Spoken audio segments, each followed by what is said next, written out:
Monday mornings here smell like burnt coffee and the dry breath of the AC. I come in at 8:40 to catch that half hour of silence between the janitor rolling her cart out and the moment Jason Miller bursts in. Sneakers, big smile, always with his trademark, "So, ready to make history?" Jason's got a radio host's voice and a knack for cashing in on other people's ideas for the company. Back when we'd hit the same bars and argue over commas, I thought it was charming. Now I know it's a paid skill set, one that gets you a salary above market. On the Monday that starts it all, I'm at the shared printer. The paper comes out hot, soft under my fingers. The first page, title, Pilot, Client Behavior, Atlas B to B version, in the exact font I set last night. Beneath it, Presenter, Jason Miller.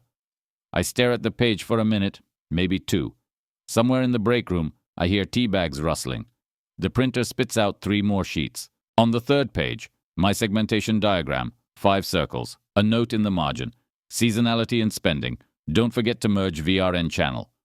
My handwriting, the indents from my mechanical pencil, 0.5 millimeters, pressed into the paper like a relief map. But at the bottom, Presenter, J. Miller. I don't touch the stack. I let it cool on the tray like a pie that rose under someone else's name. "Oh, early," Jason breezes in, smelling of mint mints. "How's Monday treating you?" "Alive," I say. "Heard you're presenting some pilot this week."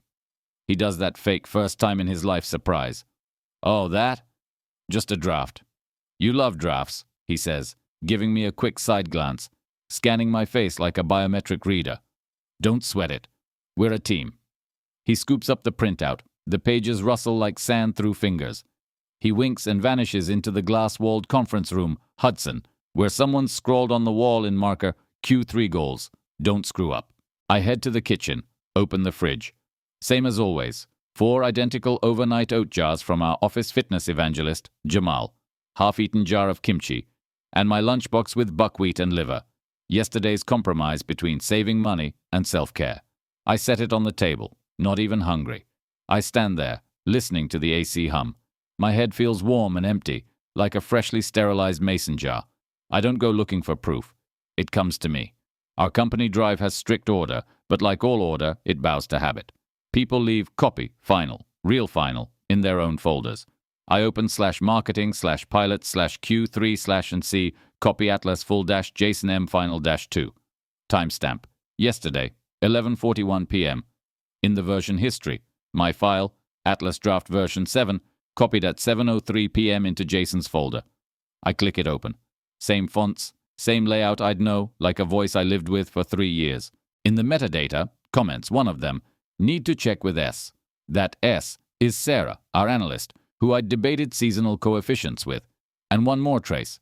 On the second to last slide, zoomed in, I see made with love for documentation, S.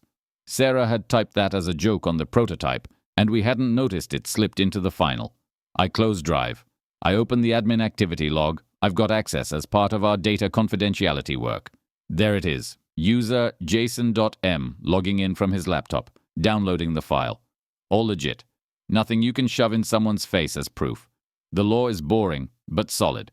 Solid enough, if you work it, to build a catapult. That night at home, I'm chopping onions. My dice are perfect. Cubes all the same size, like pixels. I threaten myself to stop thinking, but the thoughts dice themselves too. Neat little squares. The pan hisses. Smells of oil. On the table. Phone. Face down. Cool air seeps in from the courtyard. That damp early summer chill with a whiff of iron and wet asphalt. I boil rice, slice bell peppers, sauté them. Something halfway between pilaf and stir-fry. Cooking as a hand occupation so my mouth doesn't say too much over the phone. I finally flip the phone over. In the group chat, Mike's birthday. Reminder. Saturday. Backyard BBQ. All the gang. All the gang includes Jason and Emily. Emily. That part of my past that should have dropped off on its own, but stuck. Back when Jason and I became the best analytics duo of the year at a corporate trivia night, she laughed the way people do when they're warm and a little embarrassed. We broke up a year ago. She kept showing up to the same parties, and one day I saw her with Jason. No surprise. Surprise is when a line item you were sure was on your grocery list isn't there. This was different. A trend line you can plot. I turn off the gas. Let the rice sit. I like it a little overcooked. Like you can give it all the time you've given your resentment toward someone, letting it hang in the air. Here's how things move in the company. Not on carpets, but on calendars. I check calendar. Thursday, Jason's got rehearsal, pitch atlas to board. Friday, call with next tech client. Monday, Atlas/Atlas ? Industry conference. Jason types fast when he's rushing. Letters drop out like co-workers disappearing from our floor. Some to startups, some to maternity leave, some to nowhere. But we'll figure it out. I don't call him. I block off my own chain of events. Go through repo. Compile version history. Artifacts. The word artifacts calms me, like tying tomato vines to wooden stakes. Things will hold. First artifact I find by accident. On the backup server sits Atlas Prototype.mp4, a screen recording I made late last November, trying to show Sarah the logic of the transitions. My cursor, my auto-comments, my voice. If you click here, it jumps to the manufacturing segment. See? In the top left corner of the screen flashes a tab. Jason, call. Yeah, call. I didn't. Back then it felt unimportant. Now it feels as important as a boil in your throat made of unsaid words. Second, in Miro, version from October. We used green sticky notes for hypotheses, yellow for proven facts. Jason loved yellow. They looked better in photos. In version history, my name, Sarah's, Jason's. The sticky segment by purchase frequency, not average check. Mine. Third, hidden in the slides. That documentation is love gag in tiny Arial font on the last slide, in a frame almost zero size. Sarah's micro jokes. Change the background color, and it shows. Almost invisible. Almost. I make lists. Screencast. Miro history. Google logs. Witnesses. Witnesses are Olivia at reception. Memory for faces and dates better than my calendar. Aaron from IT security. He sees all help desk requests. Sarah, emotionless, but sees cause and effect like a surgeon sees vessels. I gather slowly. Don't break anything. Don't secretly download. Ask for things I can officially request. Can you share yesterday's rehearsal recording? Send me your drafts, please. If you place the please just right, it works like a lockpick. What do you want?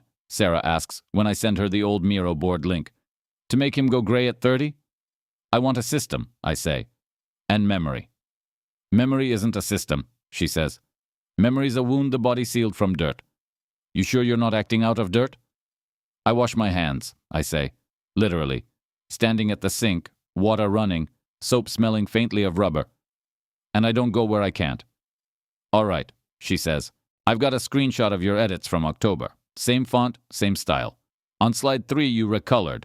Definitely your style. I'll send it. Just don't turn this into some Instagram stunt. I don't have Instagram, I say. And the show won't be there. Mike's backyard smells of grill smoke hanging low. Sky green-gray like ceiling paint. Rain's holding off. On the table, a bowl of tomatoes, onions, for some reason, 2 kinds of BBQ sauce. Mike's wearing an apron that says, cooking isn't just making food, it's making it look like you've got it under control while everything boils. Jason and Emily roll in like always. Loud, gift-wrapped box. A coffee machine. Mike's old one just broke. Emily's got an umbrella. Laughing, catches her hair in Jason's zipper. He patiently untangles it, like he's trained for this his whole life. All right, Mike says. Toast's on schedule this time. Last thing I need is you two turning this into a pitch meeting. We're here to hang, not sell. We get to toasts around 9. Mike clinks, says something heartfelt but a bit heavy. Then Emily. Then Jason. Stands like he's on stage, lifts his glass, smiles. I want to say, he begins, that this year I finally realized ideas are trash unless you drag them to the finish line. Thanks to the people beside me for dragging, and for having my muse. He nods to Emily. And sometimes ideas come like rain, by chance. But what matters is, who's smart enough to open the window? He opened the window, I say, and you put your name on the heating bill. Silence kills the mosquito buzz. Mike winces. Didn't want a pitch meeting, got one. Emily looks at me like a pair of wet shoes in the hallway. Unpleasant, but manageable. You're imagining things, Jason says softly. Let's not. We're not in the office. You're right, I say. We're without paperwork. So let's be honest. Thursday you rehearse my project. Friday you sell it to the client as yours. Monday you take it to the industry conference innovation section. Miss anything? Oh, he smiles. So you're nervous. Look, it's all written up as a team, okay? Don't embarrass yourself. No need for the passive aggression. No passive, I say. My aggression is structured, filed neatly. Drive, Miro, log, all tidy. With supporting evidence, Emily sets down her glass, stands. Stop, she says, not looking at me. You've always been... She searches for a word like a lost earring. Bitter. Yeah, bitter. In this world, ideas get rewarded if you push them through. He pushes. You don't. Thanks for the lecture, I say. My doctor told me the same thing as a kid. He was a dentist, though. Dear God, Mike cuts in. Let's eat, okay? The meat's ready. We eat. Rain starts. Jason, wiping his mouth with a napkin, whispers to me, Seriously, drop it. This looks bad. It'll only hurt you. You have no idea what you're messing with. I smile, nod. I do, I say. I'm going to wash the tomatoes. Food brings people together. In the kitchen, I wash tomatoes. Rough skins, dirt at the stem. Cold water makes my fingers ache. On the windowsill, basil in a plastic pot smells like supermarket summer. Jason and Emily come in. I think they'll say, let's settle this. Instead, Jason whispers, You poking around in Drive yesterday? His voice is soft, but his lips are white. I checked version history, I say. It's part of my job, making sure personal data doesn't leak. He nods. For a second, he's the old Jason, laughing at our charts. Don't leave a trail, he says. Or I'll leave one. IT, my guys. HR too. They're people. I like people, I say. Everyone understands everything. HR's email hits Tuesday at 9. Following a complaint, please explain. Then, raised voices. Threat to reputation. Attachment. Jason's official memo. Neatly describes how colleague M, me, at a private gathering, made statements obstructing normal team communication, used conflict triggers. The phrase conflict triggers always sounds like cheap cough syrup. Complaints have legal side effects. Summons for an HR chat. Warning, partial access freeze, pending investigation. Standard. Plus, as a bonus, removed from public events. Funny and convenient. I reply short. Happy to come in, happy to provide materials. Attach a list, document versions, version history, November screencast. Check marks. My aggression really is structured. Olivia at reception gives me a look when I head out for coffee at lunch. You've got... She eyes the elevators. Well, you know. Olivia's words are like a surgeon's cuts. Precise, economical. It's fine, I say. You're the camera queen? What did you see at the printer Monday morning? I saw, she says. He was printing yours. Well, those. I got it. We're quiet. I'll send you a file later, she says. Shows what he took. But don't say it's from me. They'll can me. I won't, I say. You'll just confirm the printer printed. That's all. You gonna get revenge? She asks, like she's asking if I want 2 sugars. No, I say. I'm going to finish the job. Preparation looks like this. I ask Aaron in IT for an export of user activity log for the last month, under the quarterly internal client data access audit cover. Officially, we must check who's downloaded what. I get it. It's dry. Downloaded, copied, modified. I ask Sarah to rebuild the December calculation from my drafts. She nods, sends it along with screenshots from Telegram, where I'd texted Sunday night, Monday, I'll show Jason how to cross-frequency with ARPPU. Jason replied, Awesome, you're a genius. Smiley. I ask myself, where's the line between we did it together and stole it? The answer's in the signatures on investor emails, in the switch from I to we when sharing blame and back to I when taking credit. Next, tech work. For our industry conference presentation, they upload demo services to the conference's staging servers. I'd built Atlas so the interface pulled live data, not a canned GIF. To keep randoms out, we use temporary tokens. I make a new token called stage-led. Code it so every request through that token logs the phrase author, M, in tiny 2% opacity text at the bottom of the screen, invisible to the naked eye, but on a high-contrast projector, a ghost watermark.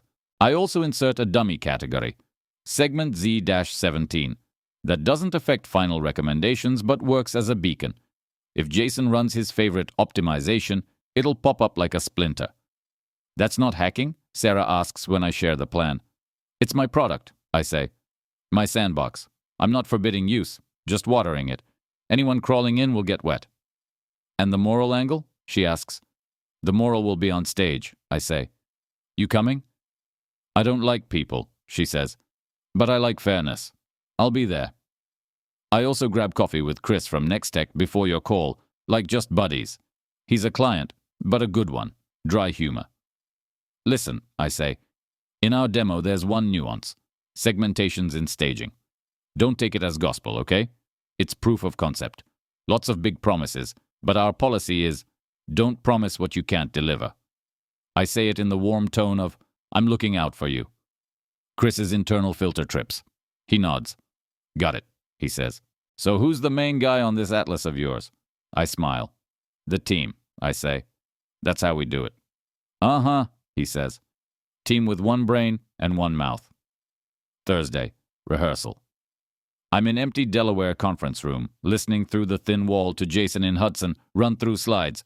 Smooth voice, jokes on cue, little throw-ins for board members who like to feel smarter than the speaker.